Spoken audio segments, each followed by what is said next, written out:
Good afternoon. Welcome. Thank you. Great to see you all here. I'm Zoe Elton, Director of Programming for the Mill Valley Film Festival and co-conspirator of Mind the Gap, our gender equity initiative. And this is our Mind the Gap masterclass conversation with Laura Dern.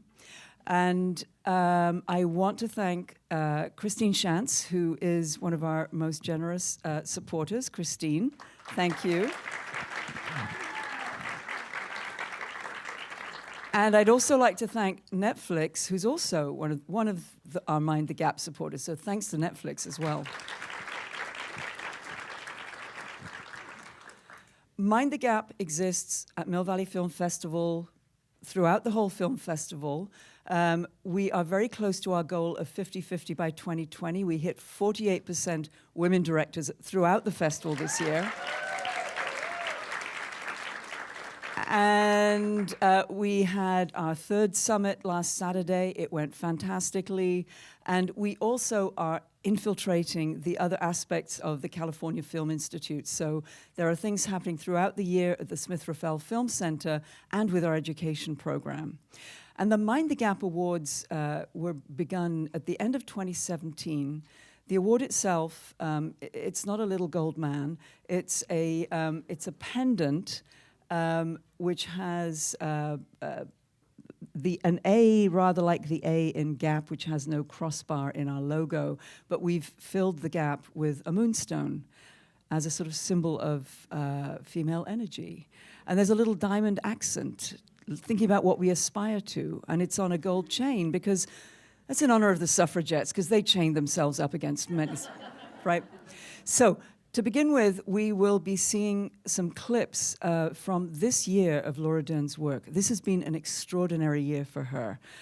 We'll see some clips, then we will bring Laura up and we will give her the award, and then there will be a conversation. So, let's see the clips.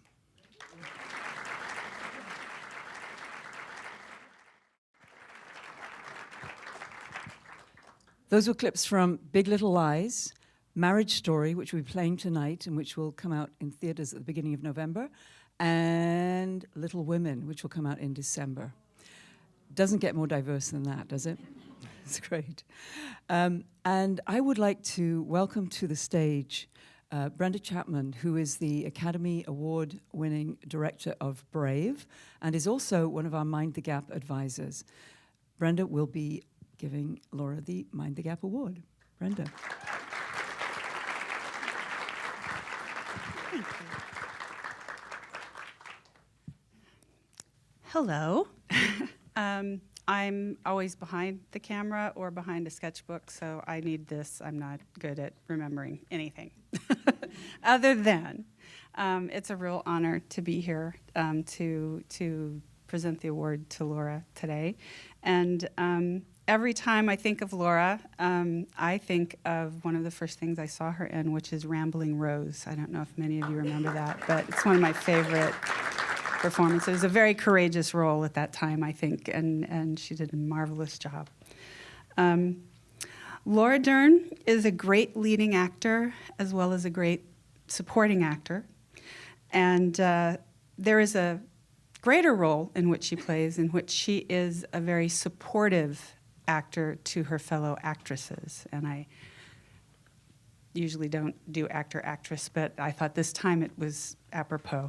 So, but she's a wonderful human being in supporting her fellow ladies in crime on this incredible industry that we have that can be very, very difficult to struggle through. But I'm really happy to point that out because that's something that doesn't get many accolades, is being supportive to your fellow colleagues, especially your female colleagues. But one of the best things about Laura and her career is that it is still ongoing. As you've seen, she is moving forward, and she's in her second season of Big Little Lies. As Renata Klein, and she is Nora Fanshawe in Noah Baumbach's Marriage, which you're going to see tonight. Marriage Story, sorry. And she is going to do a role, which I love. She's already done it, but I can't wait to see it, which is Marmee in Little Women. As you saw up there, it made everybody go, oh. So ready for that. So the Mind the Gap Award honors creatives, leaders, and technistas whose work has helped close the gender gap in the film industry and in our lives. Recognizing talents both above and below the line, this award celebrates their groundbreaking achievements and acknowledges their importance as role models. So it is with great honor that I present the Mind the Gap Award to Laura Dern for Actor of the Year. Laura?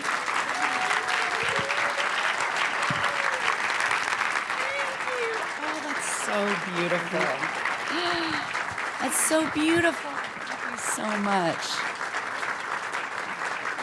Thank you so much. This is so beautiful, as described to you. It's incredible. And how blessed am I to be with all of you and to have Brenda's generous words and her incredible movie, Brave, which so inspired me and my daughter and meant so much to us and will live on forever as such an inspiration to a tribe of fierce independents who will create paradigm shifts in all that they find their passion in. So I'm really, really grateful. And let me put my award down for a minute. Sorry, juggling with all these awards. Altoid Award. But I'm so moved by this declaration of the Mill Valley Film Festival. I have a beautiful history here in that I was invited here as my first film festival experience in 1985 with a film called Smooth Talk, which was my first lead role in a movie, alongside Treat Williams. Amazing filmmaker Joyce Chopra came, having made her first feature. And you know, it was hard then, guys. That was many years ago, and everything's changed now. We reached parity. Oh, wait. Well, we kind of have at the Mill Valley Film Festival. So may this be a beacon and a reminder to everyone else how much work there is to do, but also, you know, there's grace in this term, mind the gap, in this British term, as though it sounds always to me like it's something minor and you just have to watch for it. Not that it's glaring or massive. And it makes me think of our beautiful poet genius. We were so blessed to have Leonard Cohen when he said there's a crack in everything. That's how the light gets in. So here's to that crack that is a reminder of all the beauty and ferocity and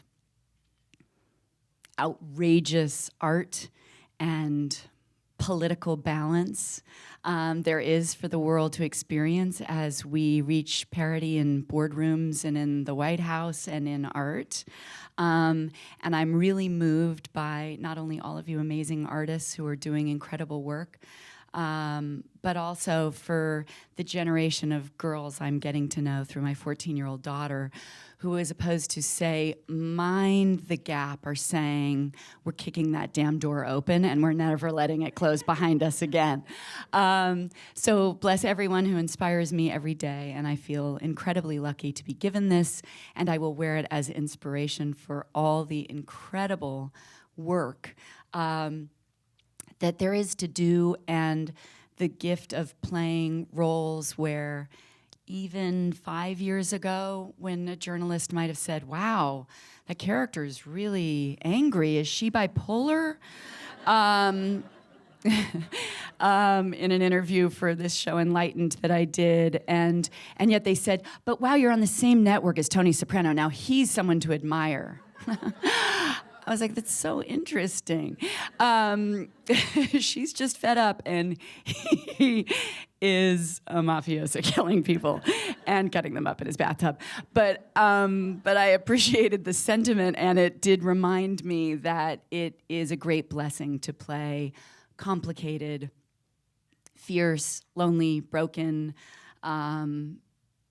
beautifully deep characters that are deeply flawed and embraced by audiences like you who get it and inspire writers and companies to tell more stories about human beings that happen to be male or female. So thank you so much for giving me a job, guys. Bless you. Oh, and thank the Mill Valley Film Festival and Zoe and Mark, oh my God, and their incredible work. Bless you. Woo-hoo-hoo. Okay. Oh, great. So I would like to welcome to the stage Joanna Robinson of Vanity Fair, who is going to interview Laura in this conversation. Hello. Hello. So I wanted to start by asking you, Brenda said this lovely thing about you being a supporting and a supportive actor. And that scene in Marriage Story, you guys will get to see Marriage Story in a little bit downstairs. But in that scene, there's a moment where you wander out of frame while Scarlett's talking to get her some tissues. And I, as an audience member, could still feel that connection between the two of you. So what does being a supportive actor mean to you? Well, and I can't wait for you all to see Marriage Story. I love this movie so much. I feel really, truly blessed to be a part of it in any way. And I do say, in specifically in addressing that scene, it's great writing and direction by Noah Baumbach that keeps the connection alive and is establishing the connection between an individual and a divorce lawyer, very specifically through his writing. Thank you. That's supportive, guys. Just, you know, but seriously, like, she's here interviewing, she's got a lot on her mind, and she remembers to pour water for me, which I'm so grateful for. And it's looking out, you know. I think that it is easy to forget when we're immersed in our own worlds about others in life and in work. And when you add ego and success to that, it's also, I think, complicated for people to remember the blessing of a collaborative art. We are not painters, and we are not only writers sitting alone in a room. You know, we have chosen an art form which is so radically amazing that there's one narrative and 150 of us who have learned different crafts come together to tell that one art, that one expression. And that's so beautiful. And if you're not a team player, it is not going to be fun. And you're going to miss out on the relationships of your life and on deepening that narrative. And so with all that said, it is easy to say, and I say that all the credit goes to my amazing parents who raised me around sets where they were those kinds of actors that were team players and loved collaboration. And so I never knew any different. And they'd kill me if I thought of a different option, I think. And so that's definitely the great inspiration. You mentioned collaboration. You're at the epicenter of one of my favorite award season narratives, which is that Noah Baumbach and Greta Gerwig, who are real-life partners, have made these two amazing movies. I'm assuming I haven't gotten to see Little Women yet, but I'm just going to assume because it's Greta, right? It's amazing. It's amazing. And you're in both of them. And so one thing that I think is so interesting about the way those filmmakers work is they've talked about, Noah very specifically has talked about, it doesn't matter if it's my film or her film, we're collaborating on it, we're in it together. And I'm wondering what you saw as a performer in both of those films of that collaborative kind of work between them. And I'm specifically curious about Marriage Story, which is so semi-autobiographical for Noah. So where does the Greta shine through? Does it shine through for you and Scarlett? Where does that come through? Well, first of all, it is beautiful to watch a partnership like theirs, and you know, to watch two artists influence each other and support each other. And how I got that lucky, I really don't know, but we literally spent our year last year together. And she was there with us when we were making our movie, and then he was with us when we were making her movie. I mean, it was just glorious, and really has become a family, which I'm very blessed for, and is rare. So that's a real rare and amazing gift. And, you know, I think that deep partnership, even taking away the romantic nature of the partnership, the co-parenting of their partnership, that aspect of their partnership, but just as collaborators since their first film together, she as his actress, but also writing together, and now both as filmmakers, I think you feel it in everything, you know? I think that they have a love of language that is a deep and very specific identity for both of them. And they hear the rhythm of that language, and as directors guide you to that rhythm so specifically. I mean, it's really like doing, for both of them, a play of a great and very specific playwright, where you have to have the rhythm down, and you'll understand deeply when you see the film why I say that with all the actors and characters in their performances, how specific they are. And so I think that's influenced each other by nature of being a couple, and also a love of words, and being such great writers. But I also think working so closely together, they remind each other of having empathy for actors, empathy for the opposite sex, empathy for how complicated relationship is. And I think you see it in both films, you know, just like life experience for Brenda's film or mine or anybody, you know. But working with the two of them has been like a great, I won't say a great highlight because, and I think I'm honest about this because I've worked with many amazing people, but there are a few people you meet and you know, and I felt this with David Lynch, who I was lucky to be right about. Oh, I'm going to work the rest of my life with this person. And I feel that with Noah and Greta now. So I really feel lucky that way. Well, I'm so glad that you brought up Enlightened and Amy Jellicoe, because I love that show so much and your performance in it. And I wanted to bring up this idea of female anger, specifically as it pertains to that clip from Little Women, which I was so thrilled to watch, because that, a lot of people don't know, that is like lifted directly out of the book. And oftentimes, the Marmee we see on screen is a very saintly, patient, perfect mother Marmee. And Louise May Alcott wrote about Marmee's anger. And I was so thrilled that Greta decided to put that in there. So I was just wondering if you could talk about sort of the gnarliness of Marmee in Little Women. Well, I love that you brought that up right away. And given the theme of our conversation and time together, I'm so excited to talk about it, because it is interesting that her anger and that dialogue and that scene are so deeply embedded in the book and have not been in a film version. It is about the angelic, all-loving, never complicated, never messy, iconic mother.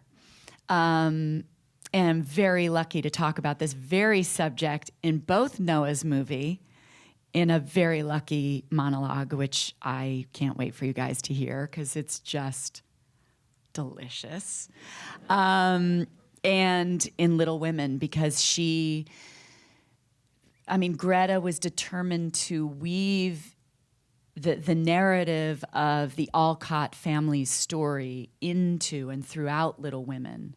So it is not just the book that Alcott wrote, but the life that she lived. And our characters being influenced by her real family are very much a part of those characters in I think, a very new and interesting way. And Greta has made a movie about what it means to be an artist and what it means to be honest about who you are as a woman and the choices that you are going to make regardless of circumstance or culture.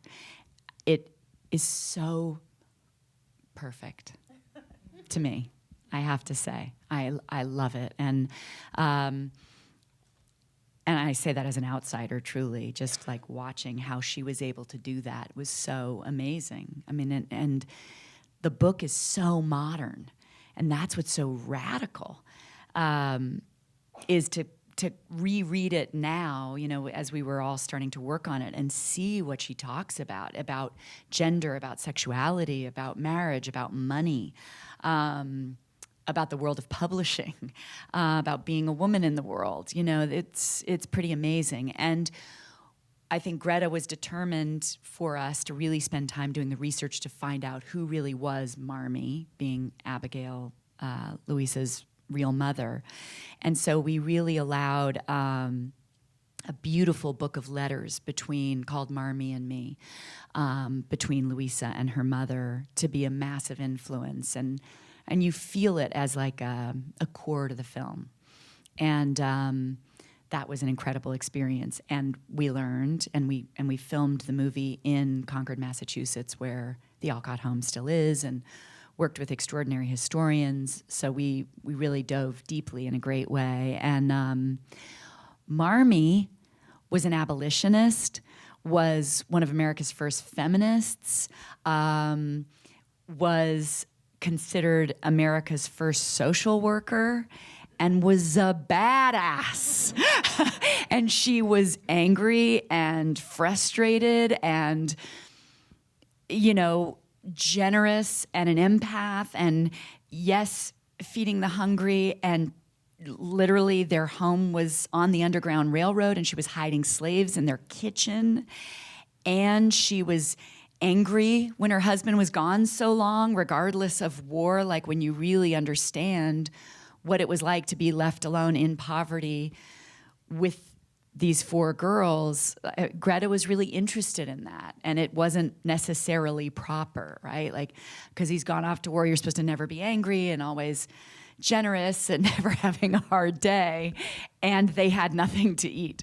So it was really beautiful to have her open up the larger story. Yeah, I'm also really excited to see Justice for Amy March, because I feel like Amy March is usually a brat, right? Is how people think of her. Anyway, I'm really excited for Little Women. But I wanted to talk about another thing that we talk a lot about when we talk about actresses, which is wardrobe. But you said something so interesting. For you personally, you told this magazine, Vanity Fair, that you dress, you have some clothes in common with Renata Klein from Big Little Lies, but you dress for how you want to feel, not how you want other people to see you. But I'm very curious, for people like Renata, who is a style icon, your character in Marriage Story, who also, like, I think half my notes were like, oh my God, that dress, and oh my God, that dress, wears amazing things. And then, of course, the period ensemble of Marmee. I'm curious, for you as a performer, what does putting on this wardrobe do for you in terms of expressing your character? Well, it is amazing that for actors, the relationship to the costumer is not spoken about enough. Because often, not the case in Marriage Story, because Noah generously allowed myself, Adam Driver, and Scarlett into his process as he was writing. And so we spent a lot of time beforehand. But on almost all movies, the actor's first collaboration is with the costume designer. You have maybe had a meal with your director, but your first real breaking open the character moment is sitting with the costume designer, talking about character, colors, fabrics, how they move through their life. And so it's a fascinating opportunity, which most of my career, which speaks to the kinds of characters I've been blessed to play, has been spent in dive thrift shops. So it's high fashion is new for my characters. You know, it's really fascinating to watch how anyone uses clothing as identity or expression. And so it's a wonderful way to tell a story before you've literally had a first line. And that's amazing. And when it comes to Marriage Story, the costume designer is Mark Bridges, who seemingly you're watching something and it feels so organic that it's almost understated. And Mark, who's now won 2 Oscars and one for The Artist, which his costumes were amazing, and he's worked with Paul Thomas Anderson a lot. I did the film The Master with him, and Phantom Thread. Like he's just, it's incredible. Phantom Thread, the costumes are insane. But he never wants you to feel his work. And that's what's so beautiful about any great artist, you know, is that you're just in the movie and you lose yourself in these characters without going, oh, look how smart they are. Whether it's a shot or a, you know, a costume specifically. I mean, he wants the character, just like we want for Renata, you know, to go, oh my God, of course she's wearing that. But it's not about the person behind it that's inventing it. But it's an amazing art form that's, you know, a huge part of my work anyway. Can you talk a bit more about that unique collaboration with Noah in terms of creating your character and Marriage Story and what you wanted to see in there for her? What was beautiful and maybe funny, so I'll be careful to speak about it before you've seen the film, but, you know, just to say, obviously, it addresses the subject of divorce. But what moves me the most is that we had dinner and Noah and I had become friends, and he talked about us getting to work together and finding that thing we could start this work relationship on. And he said, you know, I want to write a love story. I want my next movie to be a love story. And weeks later, we had dinner, and he said, yeah, I'm going to make a love story about divorce. And wait till you see it, because he truly has done that in a magnificent way. And so the process he invited us into was really building a narrative, and not necessarily who was playing what part of it or how we would fit into the story, but more sharing our own stories from childhood, from heartbreaks, from things as actors we've always wanted to do, things I've wanted to say as a woman, speaking of minding the gap, which are infused in there. There's the use of a specific song from Company, and Adam had said he always loved that song, and he and Noah had sort of thought about that. I mean, it's just really interesting how he collects these ideas and finds his story within them. So that was an amazing, amazing process.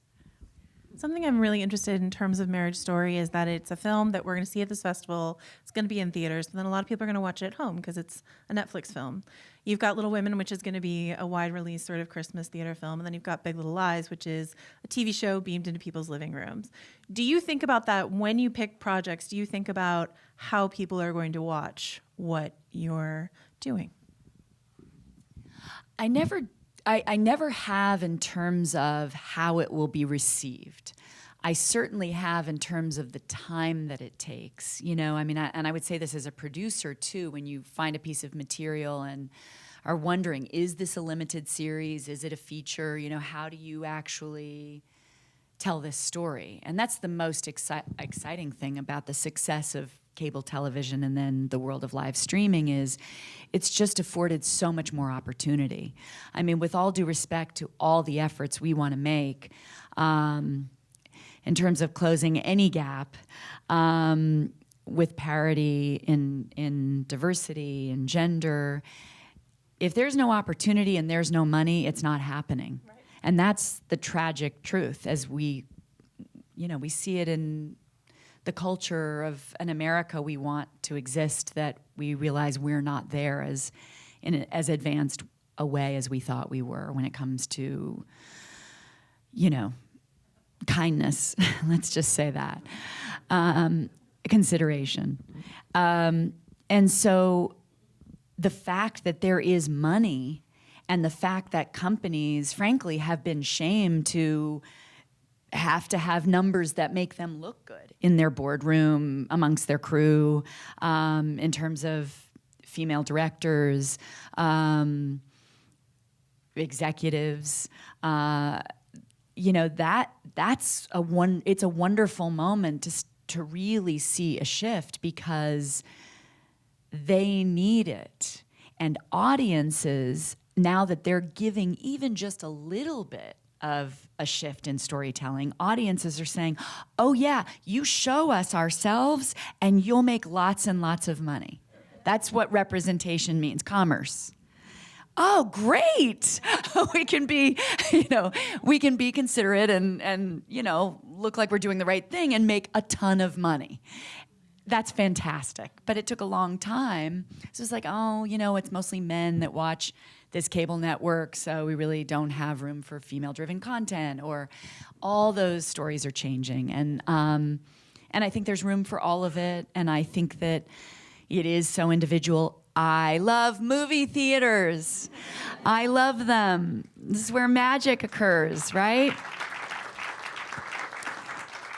And it's not just about widescreen and 70 millimeter. It's about sitting next to a stranger and having a shared moment. We just had one a moment ago. It's just like you're watching a clip and you want to converse or cry together. And there is, we have lost a lot of that with these fantastic devices that rule our worlds. And so I love that community, and I feel very grateful to Netflix that they are really holding that commitment to filmmakers whose films need to be seen in both ways. Because, they're giving a, I think, month-long release to Marriage Story before it is even also being given the opportunity to be live streamed. So I think we're all learning together. There's a very new model, and there's a place for everything. And, Big Little Lies is a delicious thing to somehow digest in your own home. That's my experience of it. So I don't know, you want to see Star Wars on a huge screen. So there's lots of opportunity for all of it, hopefully. Yeah. Speaking of Big Little Lies, I think one thing that all of your collaborators have talked about on that show is how rare it is to be in a scene with many female scene partners, right? Mm-hmm. And then obviously you have that with Little Women. You're surrounded by all these young women in that, and your main scene partner in Marriage Story is Scarlett. So I was wondering, first of all, what it's like to be surrounded by, and two of the three directors are women in these clips that we've seen. So, what it's like to be surrounded by those female collaborators, and then when you're working with someone like Shailene Woodley or these young women in Little Women, like what wisdom can you impart to them about the industry?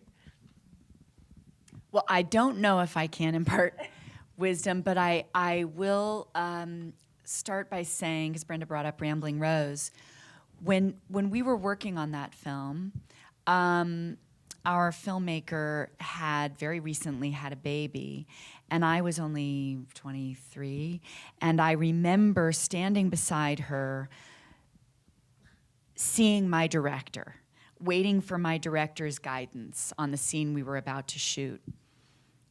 Not focused on gender, not aware of how the movie was being told differently because it was a woman versus a man. I was there with my director.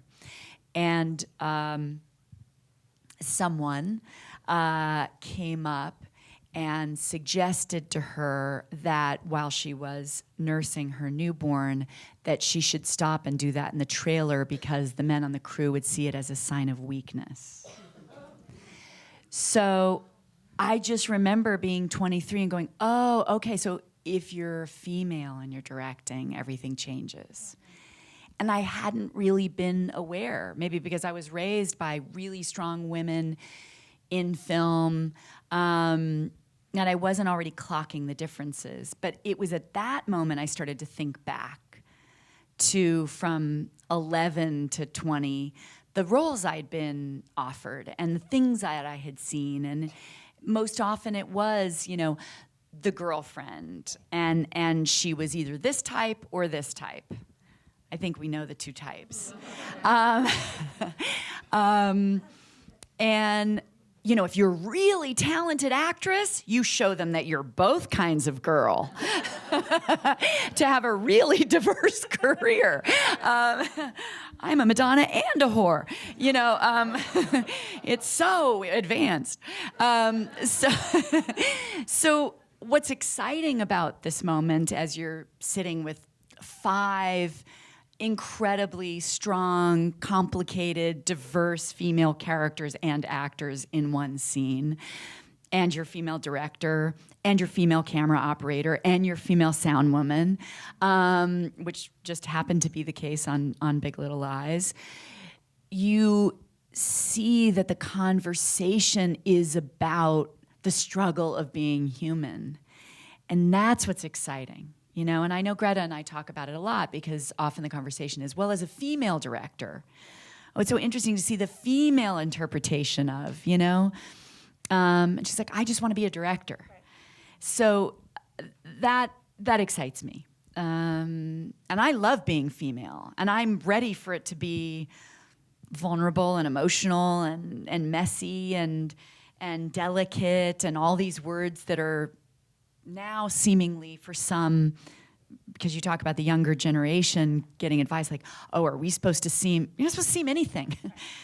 We're human beings. And if we're artists, we're here to reflect all of it.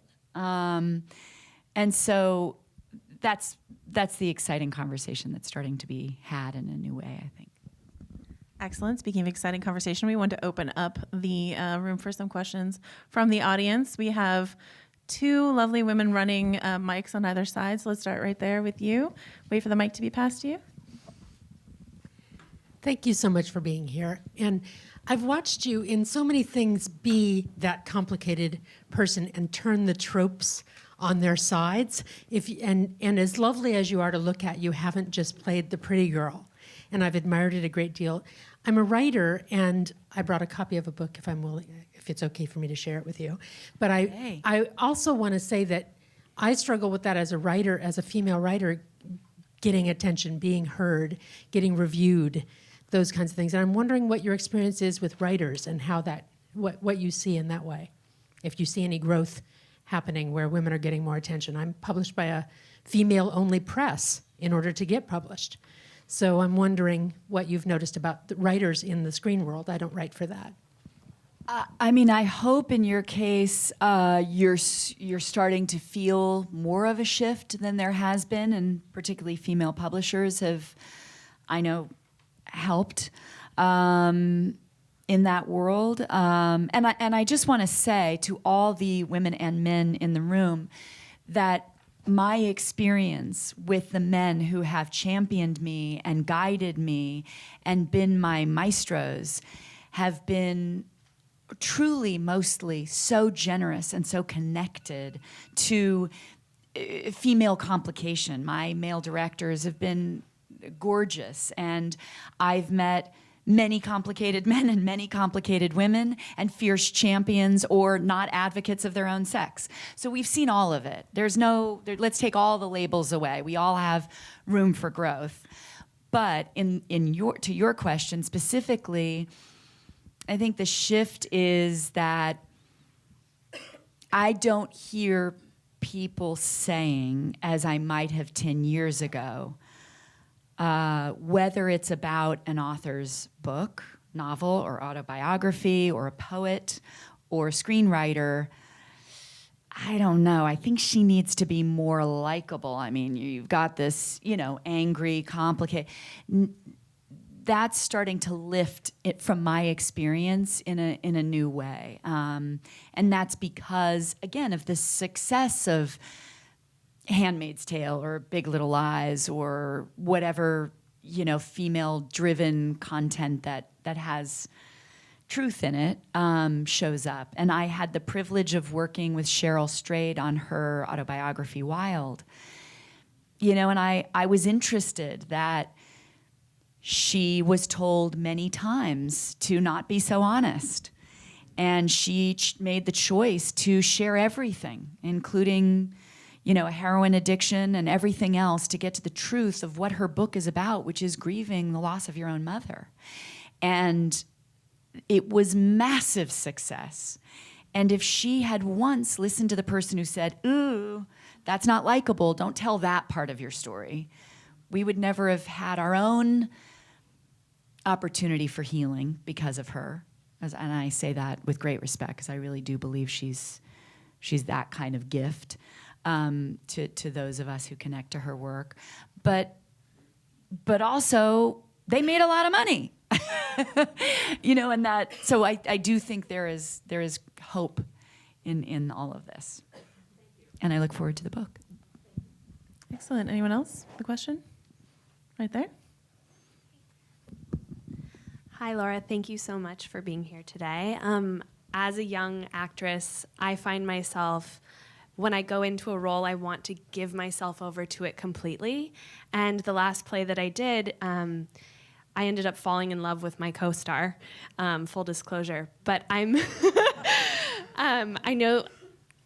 know that, as an actor, we want to be able to open ourselves up completely while still maintaining some sense of self and some, boundaries there. So I guess my question is, you give yourself over so beautifully each time. How do you maintain that sense of self each time coming out of a project, coming back to your life and having that healthy, just having like a healthy mental state going in, giving yourself over, and then the come out of a project? Like, what's that like for you coming off of a project? You're so generous. I don't. I don't. I think that growing up doing it, as a woman and as an actor, I'm every day struggling with learning how to set boundaries. And I am not necessarily skilled. I think I'm particularly skilled more and more as an actor, and probably not as a woman. I think it's I think it's complicated where we think we're entitled to voice and where we don't know that we are yet. So I'm learning every day, and if anyone in my life has taught me, it is my children. That having children forces you to set boundaries in your workplace like nothing else ever has in your life. And so I don't get to go on location and escape and be lost in it, and then 8 weeks later come out of it because like someone's in my hotel room waiting for me, or on set like, Mom, that's so ridiculous, like you didn't call the school and da da da. I'm like, Jai, I have to do one more take. Like, Mom. I think that was the drive we experienced coming here. Mom, the deadline for the application is not November 1st. You're such an idiot. So I'm an idiot, and I didn't know how to read the website for a university. So, yes. So there's much to learn, and it's super easy to fall in love with a co-star, so don't beat yourself up. Oh, boy. You talk about learning from your kids, and I'm curious, you've had so many incredible co-stars over the years. Is there a particular acting co-star that you've learned a lot from in terms of your technique? That's a nice question. So many and so many different things. I've learned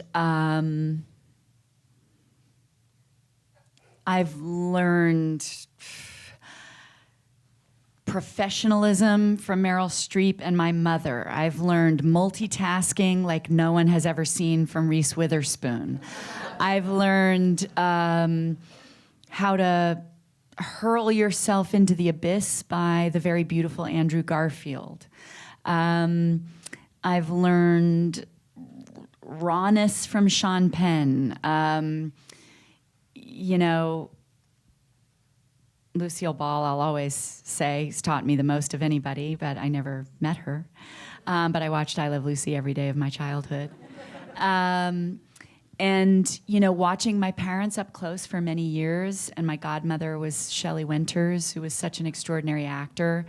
So the three of them probably taught me the most. Nick Cage is an incredibly fearless co-star, and was so important for me at the time we did the film Wild at Heart. And it goes on from there. You know, Nicole Kidman is so fearless. You know, working with all these amazing actors recently has been, you know, incredible. And now Little Women has been just amazing to watch the bravery of these young actors and the outrageous bravery of Adam Driver and Scarlett Johansson, you know, just really pure, bold, honest acting. And it's like incredible to see all of this, you know, happening amongst a couple of generations of actors. I promise you guys will get to ask more questions. I just want to ask one more quick one to follow up on the Lucille Ball of it all. There's this physical comedy that you do in Marriage Story. I don't want to ruin it for you guys. You haven't seen it, so I won't. But there's just a lot of elbow work for you in that movie. Guys, keep an eye on her elbows. Do you consciously bring that kind of sort of physicality, physical comedy into your roles in that way?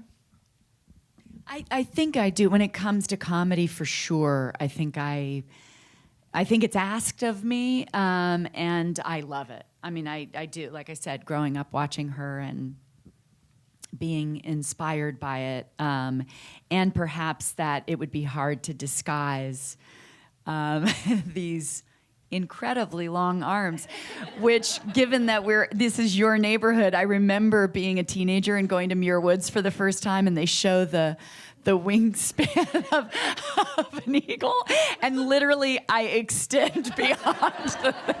I was like, oh my God. So, I mean, yeah, you gotta express yourself with all this information that's available to you. All right, question right there. Wait for the mic.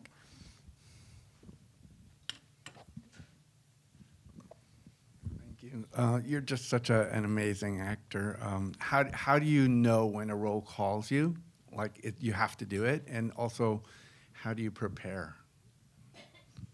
Oh, well, the knowing is such a weird thing. Like knowing that you're meant to, you know, be friends with someone that when you first meet them. It's so weird. It's only happened a few times, you know, by good fortune, if you're asked to be part of something and you realize that it feels so meant for you, that's an incredible luxury. But once, you know, before they were even casting, by chance, someone told me they'd read the funniest script they'd ever read, which was a film, if you haven't seen Citizen Ruth, which I highly recommend. And I read the script, and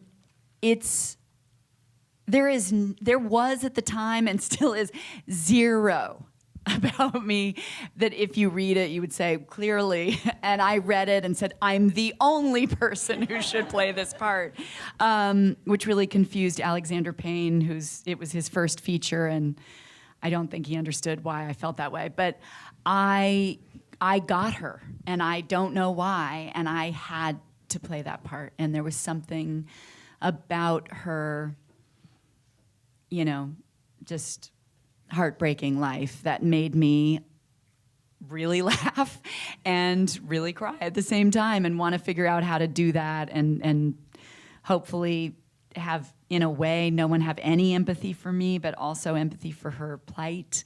Felt like a really complicated and beautiful journey. So it's I'm not sure, you know, but it's exciting when it happens, and it usually is some place in self where you connect to something they're going through. I mean, for me, it's very personal somehow. And then preparation is across the board. I love preparation. Directors ask for very different kinds of preparation, both with Noah and this long journey I've described, and Greta asked for rehearsal periods, which David Lynch has given Jonathan Demme, who is such a gorgeous artist and amazing filmmaker and friend, always did.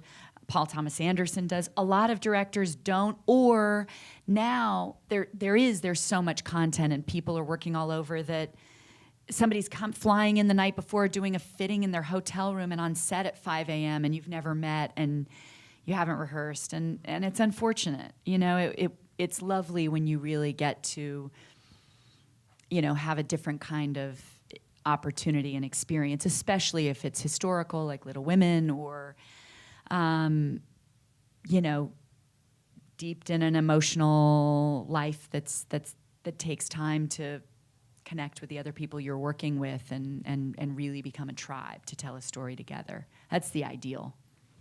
I think a lot of us we're envious of the stories we heard of the Big Little Lies cast bonding, but I'm curious how the March family, how you and those young women, how did you make a family before you started filming?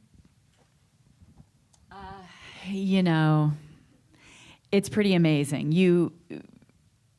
I mean, Greta and I had it through our friendship that we found this journey together, and we're reading letters and sharing stories and giving me drafts and giving me incredible room to say, oh, I found this one line from the book. Is there any way? Or, you know, and I think particularly for Saoirse Ronan plays Jo, and she's extraordinary, and for she and I's relationship, which is such a massive part of the storytelling, and what that mother-daughter relationship was and how it impacted the entire family, because I think it is sort of the core relationship in a way of that family.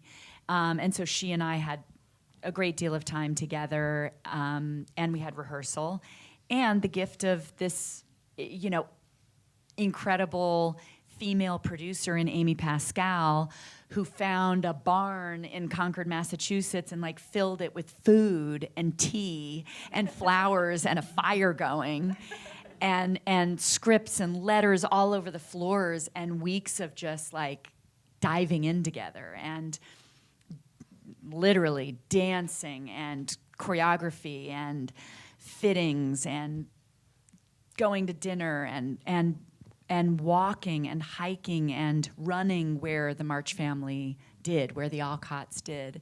And Doris Kearns Goodwin, who's our gift, American historian and goddess, lives there, as does her son, Michael, who is an amazing historian. And they also really taught us the history of the family and of the place and what was happening at that time. And it was a radical time in literature and in that little town, which is an amazing thing I never knew about and learned a lot about.